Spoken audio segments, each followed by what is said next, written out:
SY न्यूजमध्ये आपले सहर्ष स्वागत। चला पाहूयाची दुःखद घटनेची बातमी। उमदी गावचे सुपुत्र दलित महासंघटनेचे सांगली जिल्हा उपाध्यक्ष जतपूर भागातील मागासवर्गीय लोकांचे कैवारी कैलासवासी राहुल श्रीमक्कळ यांचं अल्पशा आजाराने आज दुःखद निधन झाले आहे।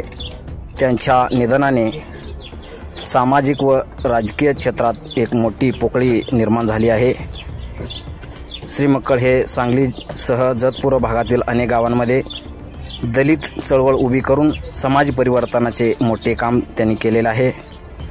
त्यांच्या पश्चात आई, मुलगा, पत्नी आणि एक मुलगी असा परिवार आहे। त्यांना या दुःखातून सावरण्याची शक्ती ईश्वराने द्यावी अशी ईश्वरचरणी प्रार्थना करतो। SY न्यूजकडून व तमाम दलित महासंघटनेकडून त्यांना भावपूर्ण श्रद्धांजली अर्पित करतो।